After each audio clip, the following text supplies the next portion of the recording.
We've reached that time of the year where we spend more time in darkness than in light.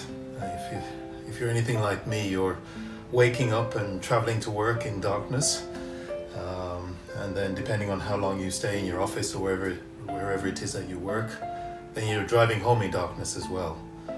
It's that time of the year where we have more darkness than we have light. I wonder what your relationship to candles is.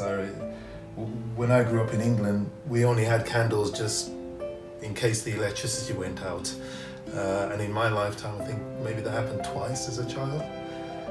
But then when I moved to the north of Norway, I got a completely different relationship to candles and the light that they give. I lived up there for a good number of years, and I remember the first winter.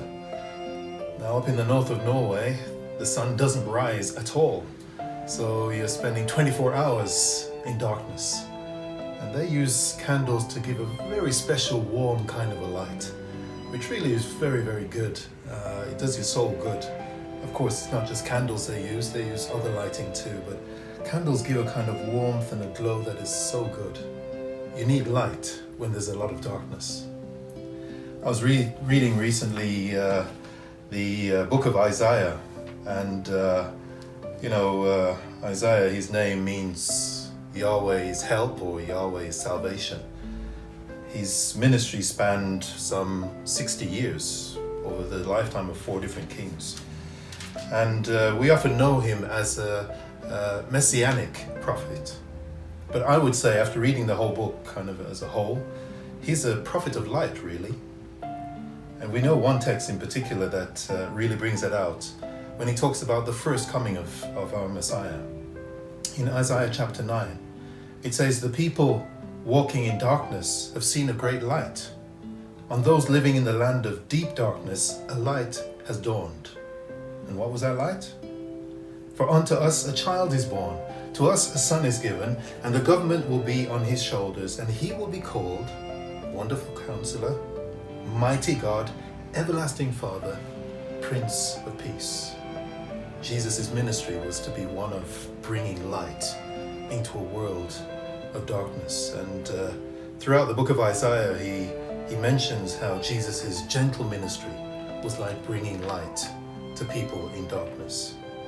What's also fascinating, I think, about Isaiah is the way he also portrays how our ministry is meant to be like light too. He speaks in chapter 58 about fasting and what that's supposed to be like. And then he says, true fasting will bring about this. "Then your light will break forth like the dawn, and your healing will quickly appear.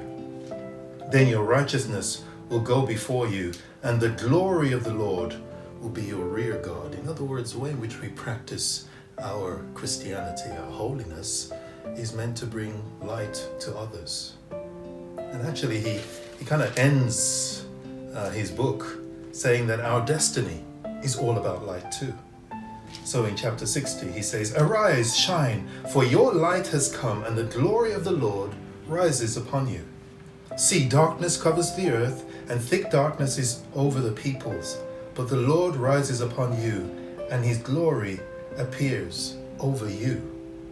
Nations will come to your light, and kings to the brightness of your dawn."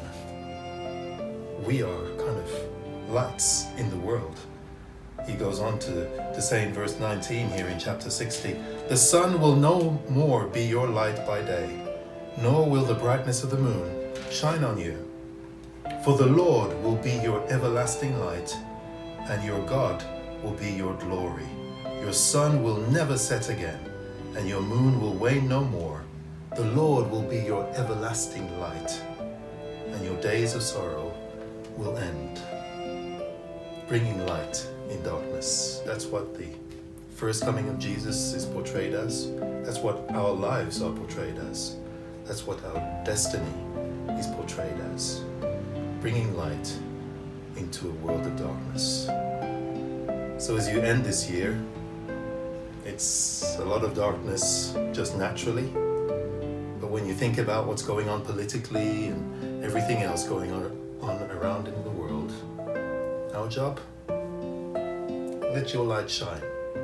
so people can see your good works and glorify God in heaven. May 2019 end well for you, and may 2020 be a year of light.